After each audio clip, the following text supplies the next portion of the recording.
Queridos irmãos e irmãs presentes aqui na Catedral para esta celebração do dia de Pentecostes e também do segundo dia da novena de nosso padroeiro Santo Antônio, irmãos e irmãs que nos acompanham pela Rádio Luz e Alegria, que transmite esta Santa Missa, e pela FWTV, nas redes sociais também se faz essa transmissão. Esta missa hoje é a quinta missa que está sendo celebrada aqui na paróquia da Catedral. Antes nós tínhamos as missas todas concentradas nos horários da noite. Agora os padres, tendo à frente Monsenhor Leonir, que é o pároco da Catedral, decidiram fazer a participação do povo maior.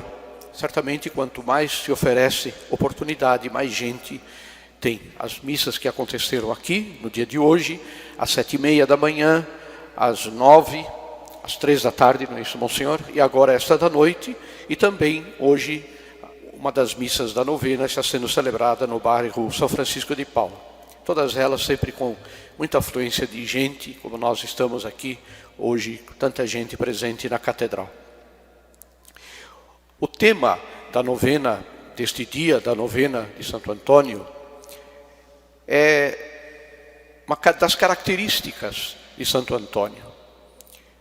O tema nos fala de que nós, pelo batismo, somos discípulos missionários de Cristo.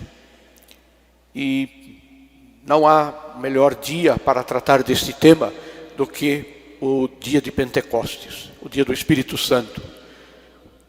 Porque no batismo nós recebemos a graça santificante que nos tornou filhos de Deus, apagou o pecado original, nos fez membros da igreja, nos inseriu em Cristo, nos enxertou em Cristo e nos fez discípulos missionários de Jesus.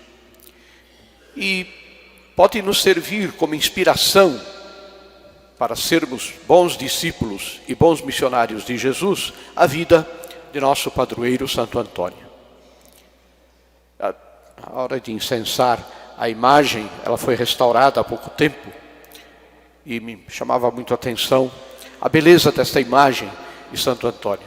Uma imagem artística de qualidade, aquelas imagens antigas, certamente foi feita com muito cuidado, com muito carinho. A restauração trouxe novamente de volta esta expressão tão bonita de nosso padroeiro Santo Antônio. Mas, na verdade, a grande beleza de Santo Antônio é o fato de que ele tenha sido discípulo e missionário de Jesus. E a palavra que nós escutamos hoje nos mostra exatamente como a igreja entendeu desde o seu início, no dia de Pentecostes, o domingo de Pentecostes, a festa de Pentecostes, os discípulos estavam reunidos no cenáculo, ou seja, onde Jesus celebrou a última ceia com os seus discípulos. Estavam ali reunidos com Nossa Senhora. E como nós escutamos na primeira leitura, veio do céu um grande rumor, um tremor na terra e um sinal sensível, visível, da graça, do dom do Espírito Santo, sobre a cabeça de cada um daqueles que estavam ali, naquela sala, reunidos. Pousou como uma chama, uma língua de fogo, sobre a cabeça de cada um deles. E aqueles que eram discípulos de Jesus, ou seja, que durante os anos da vida pública de Jesus o seguiram, e Nossa Senhora, que é a primeira discípula de Jesus, porque quando Nossa Senhora carregava Jesus no seu seio materno, na verdade, ela já seguia a Jesus. Ela já vivenciava a mensagem que depois Jesus veio transmitir a todos nós. Não é à toa que Nossa Senhora, sabendo que sua prima Santa Isabel estava grávida, sendo já uma mulher de idade avançada, Nossa Senhora larga tudo e vai ao encontro da sua prima. E Nossa Senhora já está carregando Jesus. Mas, de certa forma, Não foi Nossa Senhora quem levou Jesus ao encontro de Santa Isabel. Foi Jesus quem levou Maria. Foi Jesus quem levou a sua mãe, inspirando aquela mulher a servir aquela sua parenta necessitada de cuidados e de atenção. Portanto, Nossa Senhora, antes mesmo de Jesus nascer, já era discípula, seguidora de Jesus. E ser discípulo, ser seguidor de Jesus, a palavra do Senhor neste domingo de Pentecostes, da segunda leitura, no texto da carta de São Paulo aos Romanos, nos ensina o que significa ser seguidor de Jesus. São Paulo contrapõe duas visões da vida, dois princípios da vida. A vida na carne e a vida no espírito. A vida na carne é a vida do homem velho, não velho da idade. Não é esta a referência do apóstolo São Paulo. Velho significa aquele que vive das suas paixões, que vive uma vida simplesmente terrena, horizontal, sem dimensão de horizonte amplo. Esse horizonte que nós temos diante dos nossos olhos quando nós olhamos o campo. O céu se junta com a terra, de certa forma nos ensinando que a nossa vida aqui neste mundo, nesta terra, ela é uma preparação para a vida eterna no céu. As coisas estão unidas, não estão separadas. E essa é a mensagem da segunda leitura de hoje. A vida no Espírito. Ser discípulo de Jesus significa viver no Espírito. E depois São Paulo vai dizer, em outro trecho, quais são os sinais da vida no Espírito. E quais são os sinais da vida na carne? A vida quem vive longe de Deus. Ao redor da pessoa que vive longe de Deus existe a desunião, a separação, a mentira, a calúnia, o ódio, o rancor, a raiva. Estes são sinais de quem vive longe de Deus. E quem vive o Espírito de Deus, a vida no Espírito de Deus, produz frutos desta vida no Espírito, que é a paz, que é o amor, que é a generosidade, a entrega de si, a doação de si, a verdade. Portanto, queridos irmãos, nós hoje, dia de Pentecostes, dia da novena do padroeiro Santo Antônio, somos chamados também, antes de tudo, a agradecer a Deus o fato de que Ele nos fez discípulos do Seu Filho pelo batismo. Recebemos esta graça imensa da fé. Nossa diocese completa 60 anos da sua instalação. Agora, no dia 24 de junho, vamos comemorar esta data. E o tema escolhido para este ano foi Unidos na fé, na esperança e no amor. As virtudes teologais.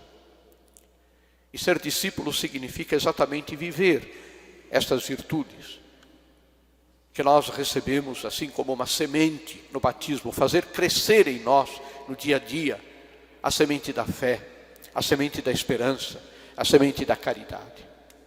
Olhando para Jesus, muitas vezes isso nos parece tão difícil. Como é que eu vou fazer para conseguir viver estas virtudes, fé, esperança e caridade, e ter a vida no Espírito? Por isso que nós temos na igreja os santos, por isso que nós olhamos Santo Antônio, nosso padroeiro, como fiel discípulo de Cristo, como fiel seguidor de Cristo. Um homem que deu a sua vida a Cristo, podendo ter uma vida diferente. Era proveniente de uma família rica, de muitos bens. Ele decidiu fazer-se religioso, entrou num mosteiro em Portugal, mas a vida daqueles monges não era uma vida exemplar. Havia muito relaxamento de costumes, muitas interferências do mundo lá fora, dentro da vida daquele mosteiro. E Santo Antônio se sentiu muito incomodado lá. até que ele encontrou uns franciscanos. A ordem de São Francisco estava começando. São Francisco estava na Itália, espalhando a sua mensagem na época de Santo Antônio. E Santo Antônio viu aqueles 5 homens partirem para a África, para o Islã, para converter os muçulmanos. E depois de alguns meses, chegou no porto onde Santo Antônio estava, tinha o seu convento ali pertinho, os caixões dos 5 frades que morreram martirizados, assassinados em ódio à fé. E aquilo foi um choque na vida de Santo Antônio. E a partir daí, ele entendeu que precisava ser como aqueles homens. Tentou ir para a África, embarcou num barco ali para ser missionário na África, porque ele também queria dar a vida dele por Cristo. Mas uma tempestade desviou o barco e levou aquele barco para a Itália. E lá Santo Antônio pôde conhecer São Francisco pessoalmente e se colocar à disposição de São Francisco no início, como fiel seguidor de Cristo. Seguiu Cristo na obediência. Seguiu Cristo dando a sua vida a serviço do Senhor, especialmente na pregação, no ensino, já que ele era um homem extremamente inteligente e preparado. De Santo Antônio se dizia que se algum dia sumissem todos os livros da Bíblia do mundo, não haveria problema, porque em uma semana Santo Antônio escreveria novamente a Bíblia. Ele tinha um conhecimento profundo da palavra de Deus. Discípulo de Jesus. Nós olhamos para o nosso padroeiro, esta sua imagem tão bonita, tão significativa, e pedimos a ele nesta noite que ele também nos ajude a nós a sermos bons discípulos de Jesus, seguidores de Jesus, seguir os passos de Jesus. Cada um de nós tem a sua vida, as suas responsabilidades, o seu estágio de vida. Aqueles que já são mais idosos, mais velhos, trazem consigo a experiência. As famílias, os casais, os jovens que aqui estão, crianças, adolescentes. Cada um de nós deve ser discípulo de Jesus na forma como vive, na realidade que vive, seguir os passos de Jesus, adquirir a identidade de Jesus.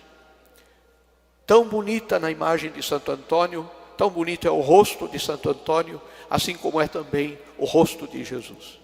Podemos dizer assim que o rosto de Jesus é um espelho. Santo Antônio, olhando para Jesus, vê como ele deve ser. Assim nós também, olhando para Jesus, aprendemos a ser discípulos do Senhor, a ser como Jesus é. E também, o segundo aspecto da novena de hoje é que, como cristãos, somos discípulos e missionários. Missionários quer dizer anunciadores. E mais uma vez, nosso padroeiro nos inspira. É para nós uma fonte de inspiração sermos missionários, a exemplo de Santo Antônio, como ele foi missionário. E Santo Antônio foi missionário do dever. Ele entendeu que ele deveria obedecer ao que Deus lhe pedia, através dos seus superiores. Ele começou a sua vida como franciscano, como cozinheiro, sendo um teólogo de nome, um teólogo reconhecido, um homem de inteligência. Certamente São Francisco, para provar aquele homem e a sua virtude, deu a ele o ofício mais humilde, que era o de cozinhar para os irmãos. E ele fez isso durante anos. Até que num dia, numa cerimônia de ordenação, o pregador, aquele que deveria fazer a homilia daquela cerimônia, faltou, não foi, não chegou a tempo. E entre os padres ficou aquele mal-estar. Quem é que vai falar? E alguém, por brincadeira, disse: olha, aqui o Frei Antônio pode falar. E ele entendeu que aquilo era uma ordem. E ele foi e pregou. fez um sucesso, vamos dizer assim, não humano, mas espiritual, em toda a assembleia que o escutava. Santo Antônio deu a sua vida por Cristo, para anunciar Cristo aos irmãos, para pregar o Evangelho. Chegou numa cidade onde não queriam ouvi-lo. Ele foi na beira do mar e começou a pregar. E a tradição diz que os peixes ficavam assim com a cabeça para fora, escutando a pregação de Santo Antônio. Uma coisa milagrosa, para mostrar aos homens que a palavra de Deus produz sempre efeito. E aquelas pessoas duras de coração, vendo aquele milagre, foram escutar a pregação de Santo Antônio. Discípulo, seguidor de Jesus, missionário, anunciador de Jesus. Aí está, queridos irmãos, o resumo da nossa vida. Como devotos de Santo Antônio, como pessoas que têm um carinho grande por Santo Antônio. Aprender deste santo esta lição. Esta novena deve ser para nós um momento de crescimento espiritual, de crescimento na fé. E principalmente um crescimento na compreensão de que nós hoje somos estes discípulos e somos chamados também a ser estes missionários, estes anunciadores de Jesus. Anunciar a verdade, anunciar o amor. Não aceitar jamais o ódio, o rancor. Sermos propagadores não da mentira, mas sermos propagadores da verdade. Este é o grande desafio para o cristão de hoje. O mundo que vive da mentira, que anuncia a mentira, que apresenta a mentira como verdade. Nós somos chamados a anunciar Cristo. Não o ódio, não o rancor, mas Cristo. Penso que nós podemos, nesta missa de hoje, pedir esta graça a Deus através da intercessão de Santo Antônio. Temos tantas coisas a pedir, tantas necessidades a invocar, a intercessão de Santo Antônio. Não nos esqueçamos de pedir esta grande graça de sermos nós também, assim como ele foi, verdadeiros discípulos e missionários de Jesus.